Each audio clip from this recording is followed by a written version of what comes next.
Hi, this is Charlene for Off the Top, brought to you by Whistle Radio 102.7 FM here in Stouffville, Ontario. I'm here with Purabi Das, who is a writer with WCDR, and Purabi is about to tell us about her journey and what made her decide to leave her full-time job and devote herself to writing. Purabi, welcome to the program, and thank you so much for agreeing to the interview. Thank you, Charlene. I feel that I have been writing constantly.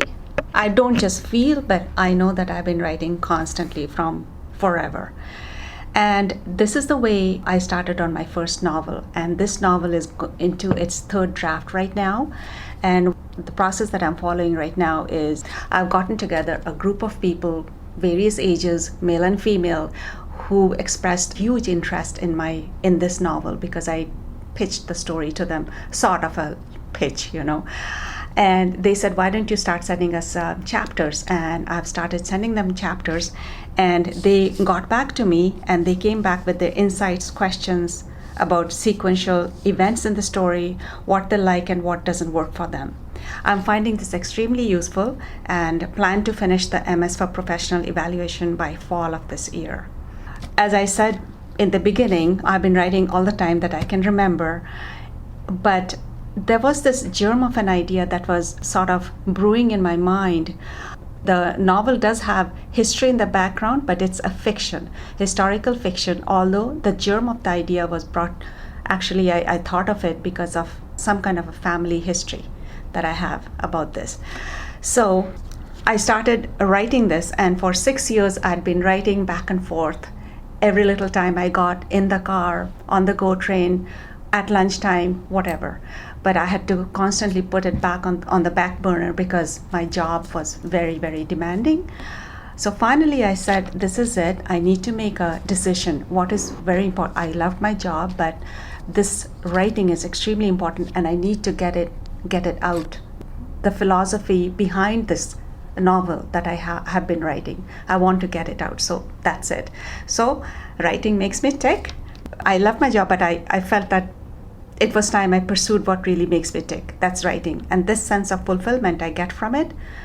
And my view as a writer on writing fiction, the way I look at it, a writer, by virtue of being one and thus being a creator, looks outside the box, finds inspiration from the world, though not necessarily to write exactly as what is happening in the world. That would be a journalist's job. A writer is a creator, and as such creates from imagination. So thus a writer needs encouragement, especially a new and emerging writer. They need to be encouraged to write what they feel is important without trying to fit into a particular genre. And that is why my writing does not per se fit into a particular genre. My writing can be read by anyone, and male and female of all ages.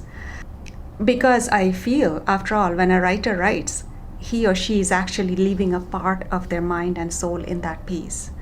Stories progress from imagination to reality, and George Eliot, the great novelist of the 19th century, considered fiction the nearest thing to life. So I really, really believe in that. My goal as a writer, my writing, it does not fit into any genre per se, as I said, because I don't want to confine myself to any one train of thought, rather letting my imagination and creativity take inspiration from the world around me, current and past. My short stories are for everyone, and my novel is for everyone. Through my writing, I'd like to bring a measure of comfort and joy to people. I aim to write that can be read years from now, not just happen like a flash in the pan sort of thing right now, but I would like it to be there for posterity. And it can be read by maybe university students later on and draw education from it. My ultimate goal as an author, once I have been established as an author of repute, I would like to be able to mentor new and emerging writers, like an encourager, actually. And I'm a very good listener, and this has stood me in good stead at my last job. I have a habit of listening to people to what they say and how they say it. This is crucial, I find, in dialogue creation. Attached to it is also noting body language. So these two, listening plus noting, helps to create a scene that will have both show and tell. In fiction, the writer has to make the story entertaining from the start. It's a big job. That's a really, really big job. Now, my father was a great storyteller, and I remember sitting with my siblings on Sunday evenings, listening to his stories. Some of them were of ghosts, of course, so they were extra interesting. I'm inspired by life on the streets of Toronto. I love to travel, so when I travel, I find inspiration from the history of other cities, from nature, and from fellow travelers. And I also have drawn a lot of inspiration from the old house that we lived in. I grew up in India. I came to Canada a long, long time ago. I've been in Canada about 40 years now, but I still have the vision of that sprawling old mansion that I grew up in a small town in India. So I draw inspiration from there. The novel that I'm working on right now, this is my first novel, and this is the one that I was going back and forth and put it away, and now it's there. So it's on the third draft of this novel. This novel is based in India, and it's the first part is set in the 20th century, just after the Bengal Renaissance, along with the contemporary second part. Both are closely linked.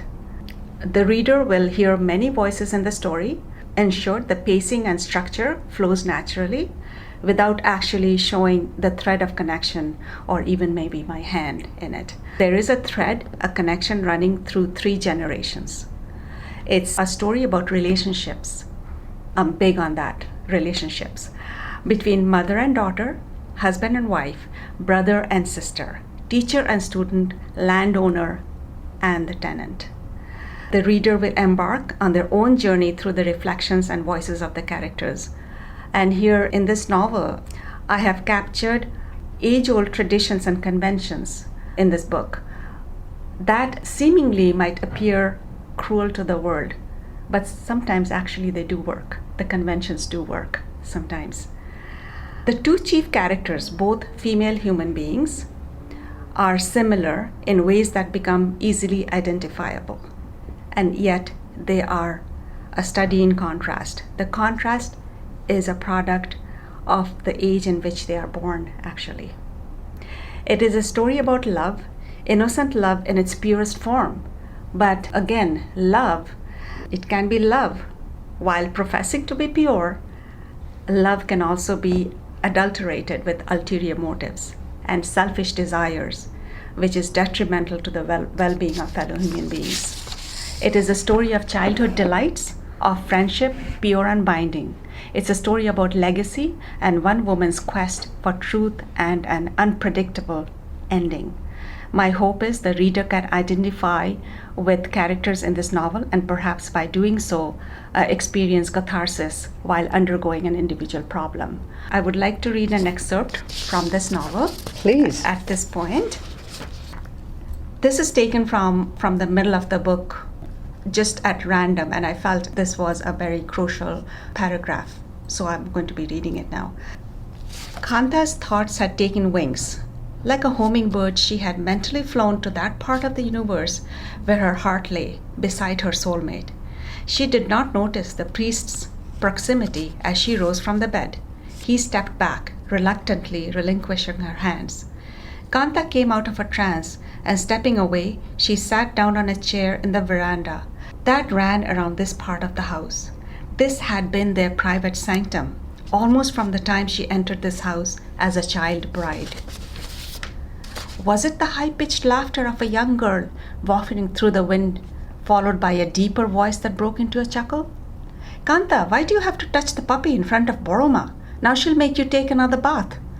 Gunjan's voice floated through the wind that had suddenly picked up. It was a hot wind with swirling dust in its wake. It blew through the branches of the nearby mango grove. The young priest realized that the woman sitting on the chair had retreated into that place which was hers alone, and that's where she would find solace. No amount of words or commiserations from him would equal that. Father Aloysius climbed slowly down the steps, from the veranda and walked away. Kanta sat alone, deep in thought, until her reverie was broken by the lusty wails of her young son. She rushed to the bedroom, almost banging into the door in her haste. As Beena placed the baby in Kanta's arms, she looked pityingly at the 16-year-old mother. Boma, sit up on the bed and play with Kokon as long as you like. Boroma has gone to the temple. Beena settled on the floor by the door, determined to help her young mistress enjoy a few extra minutes with her son. Here, I would like to just say that the novel has a complete glossary of Bengali words translated into English, making it easy for any reader to refer back and find the meaning of a particular word. Plus, I've also provided a list of characters, their relationship to each other, because there are quite a few characters. So the reader will find it very easy to find the relationship if they get lost in between. Just flip back and find the relationship between each character. So that's a little bit about my book that I'm writing. Very exciting. And how did the inspiration come to you again? Tell me what inspired you. It sounds like it was a growing situation, that just one thing compelled upon another, and you began to write a little bit here, and then you spoke to a number of people. I just want to make sure that I have the process in my mind. You spoke to a number of people who were very supportive and very excited about your work, right, and wanted more. Yes. It was my own parents, actually, who used to talk about their ancestors, and I was very interested in the part about the child getting married, a child of 9, a girl of 9 actually, or 11. The heroine in my book is a girl of 11. So she's the grandmother, but the granddaughter, of course, is more in the modern world. So she's more in the end of the 20th century, but the grandmother is at the end of 19th, beginning of the 20th century. Yes. So that's the link, and that was the germ of the idea. But as I said right at the beginning, it's not a nonfiction. It's a fictional historical novel. It has fictional characters, but of course the germ was placed in my mind by what I've heard from my parents. Right. And the idea of the ghost stories is intriguing. Yes. Tell us a little more about the ghost stories. Oh yes, it's very, very funny. My father actually passed on when he was very young. He was only about 45 years of age. Sorry to hear that. Yes, it was very, very distressful for all of us at that time. But anyway, I remember those Sunday evenings. We used to sit on the big bed, and he would be there. The lights would be off, and he would have a flashlight in his hand, and he would be talking about ghosts, and he would actually make not only ghosts, but he would also talk about wild animals. And because the little town that we grew up in, apparently before we were born, that little town was actually very small. Our big house was actually, it had a lot of jungles, I guess, not very close to the house, but close enough, like beyond the garden. Unless the jungle is on the other continent, it's still close in my mind. That's true. When you're talking jungle, I'm getting tigers and yes, snakes. Actually tiger. Yes. And that's what my dad used to do. Yes. He used to put the flashlight on, and you just go, hello. He used to just hide. But then he had some lovely ghost stories also. Even then, I wasn't really afraid, but just that delicious feeling of warmth and comfort in the middle of my family, and he's telling us stories that just turned on my imagination a lot. Yes. It fed my imagination. Yes. I guess from that time onwards. Yes. Delightful. Yeah. We're just going to take a short break, and we'll be back very soon. Stay with us, listeners. Now we're back with Purabi Das, who has changed her life around from working. What was your job? I was managing human resources for 6 years, and I loved my job, and I loved the staff, I loved the volunteers, and I got so much out of it. Like, I was so fulfilled. And I also got a chance to mentor a university student, and it was so fulfilling. But at the end, I had to make a choice, and this is the choice I made. Do you have a schedule? Do you get up at a certain time and put yourself in front of the computer? Please tell us about that. Yes, actually, I'm a very disciplined person, I'm sorry to say. Don't apologize.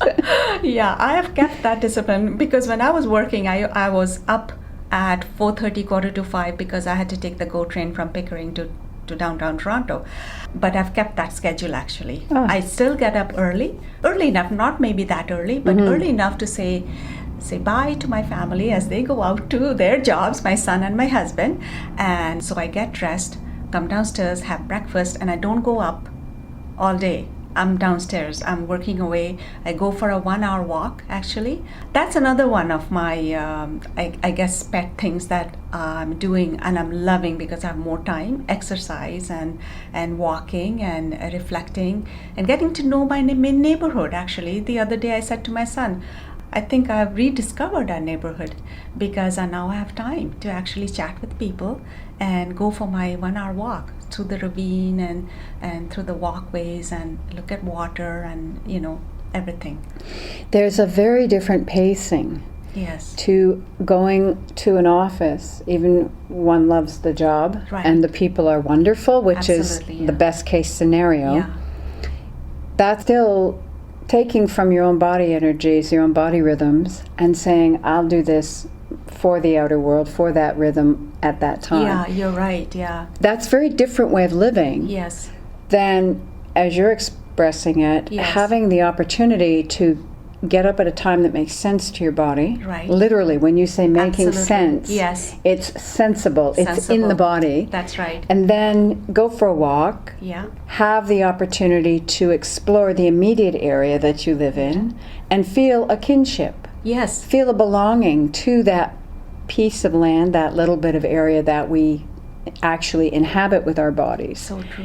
And I think there's a groundedness that comes from that. That's it. The word grounded. Yes. What keeps me grounded? That's what it is. I can do almost anything probably. Any human being can do anything, but you need to also keep yourself grounded. Yes. Like we want to do so many things. Yes. We are creative. We have been created by the Creator. So Yes. naturally, we are so creative. Yes. But you need to be grounded. So I find that what keeps me grounded is through writing. I have learned to love to express my creativity. Yes. I don't despair when I get writer's block. I want to go beyond developing a plot, character, and dialogue. I want to reach people and feed their very souls so that they will feel fulfilled after reading my work. I want to learn technique, but I don't want to lose my presence though. So it's not just technique. I want to give my soul to my writing. And also I find writing poetry helps me release tension that builds up while writing. That's interesting. Yes. Talk more about that, please. Okay. About writing poetry? Or As a release, specifically as a release. Oh, I've yes. found that when I'm writing prose, I don't write poetry. And it is a missing for me Yes. because my whole life I have written poetry. I have performed poetry publicly. I have a couple of books. Bliss Pig on Amazon, that's an unashamed commercial right there.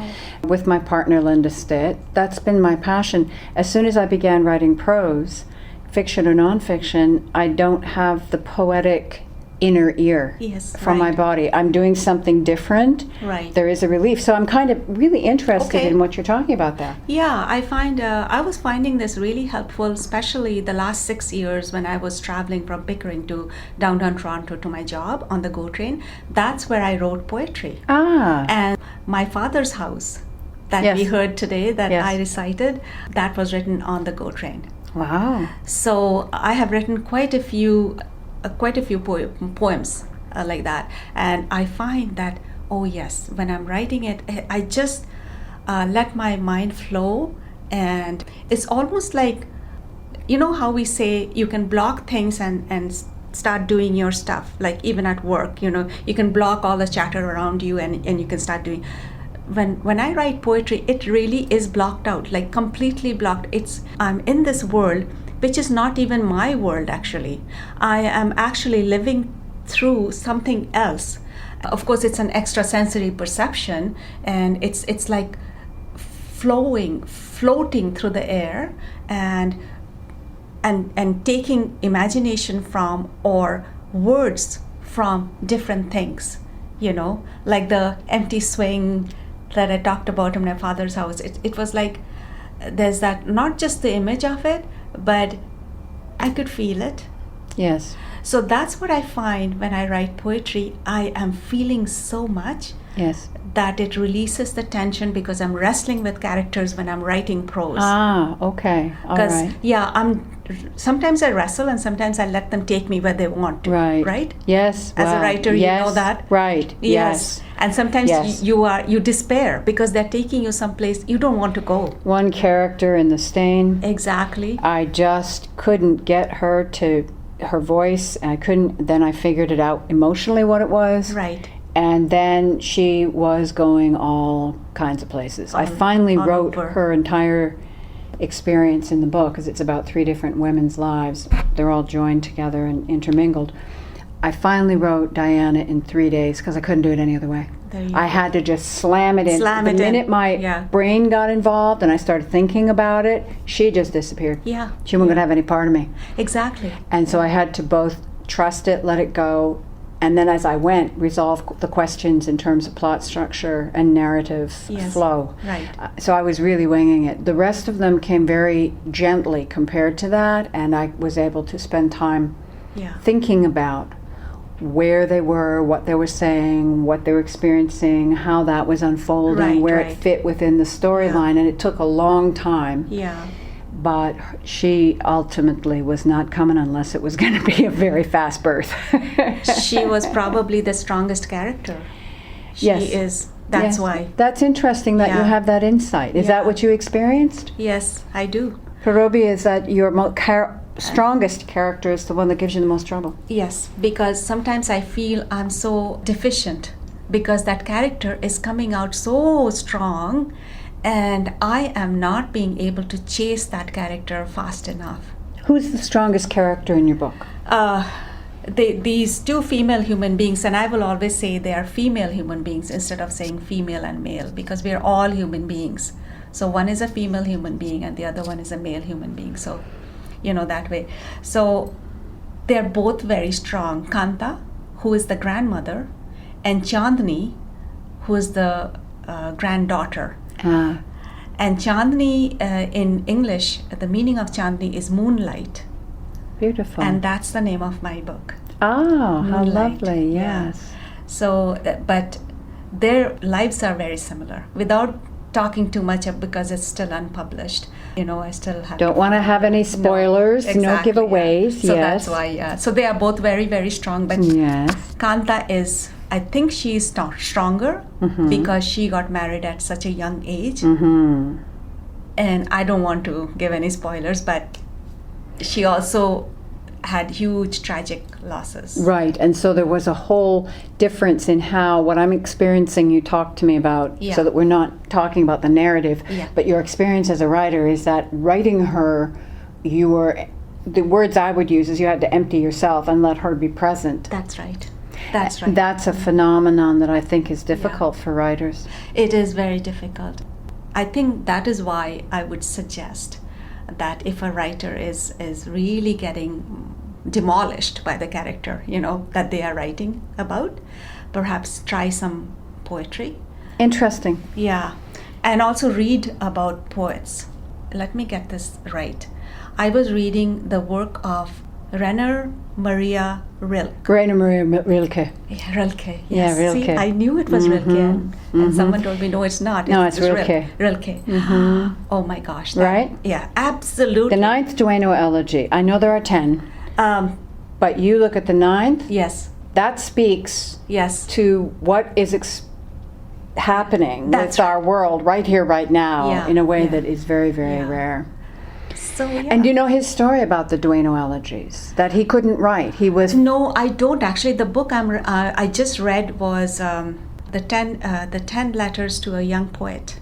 Letters to a young poet. Letters to a young poet. I just started, so I finished that book, but I want to read more from him.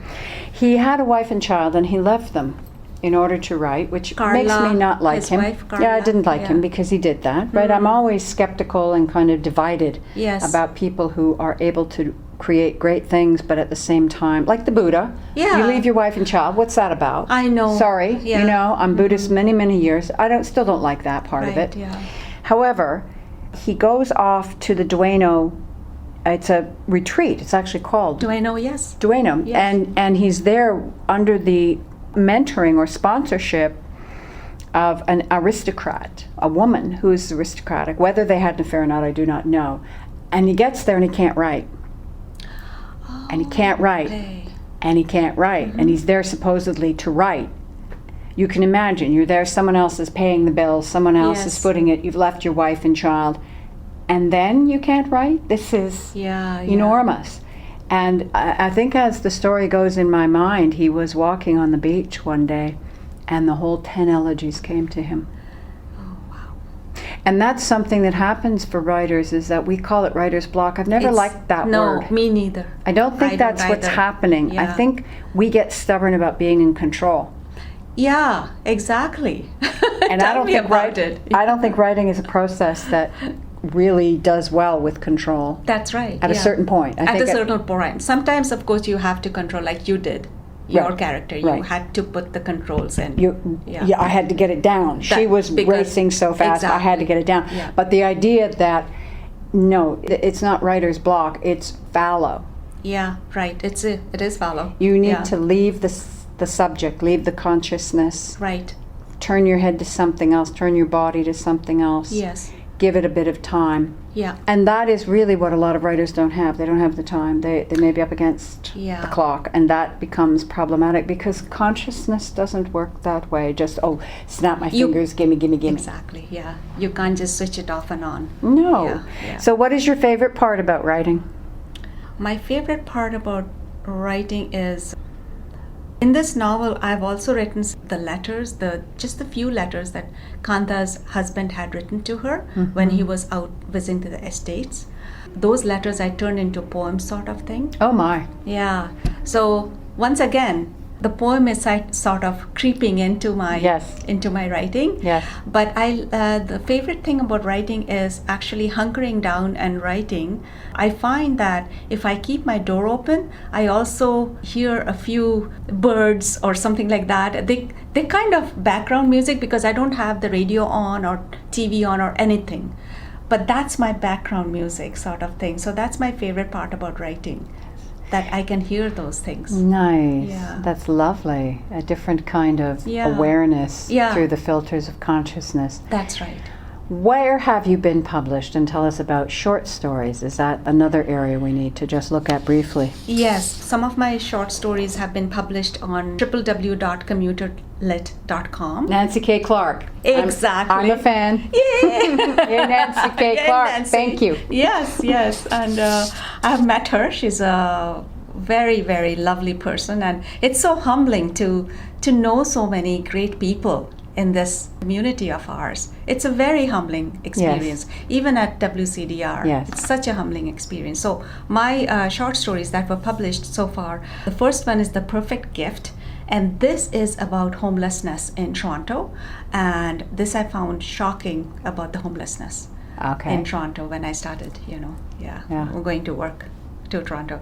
Then The Incredible Journey of the Red and Green Shoebox. It's about one girl's misfortune turns into another's blessing. All right. Then One Day in Egypt. It's a twist of fate reveals the presence of a guardian angel from an unlikely place. And the last one is A Chance Happening. It's about the total blackout with far-reaching consequences. The total blackout that happened. Yes. I believe in 2001. Yes. In August. Yeah. Yes. Yeah.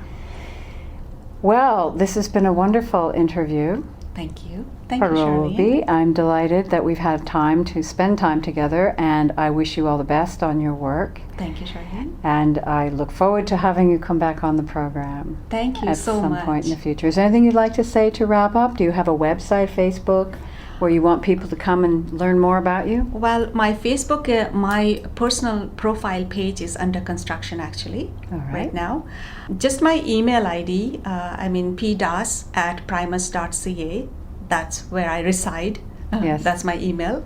Other than that, I don't have too much of social media exposure right now. When you come back, Yes. we'll look forward to having more Exactly. access points to you and your wonderful writing. Sure. Yes. Thank you so much. Thank you, Charlene. That's all for now. That's it. That's all for today from Off the Top here at Whistle Radio 102.7 FM. Thanks so much for listening. And remember, take good care of each other.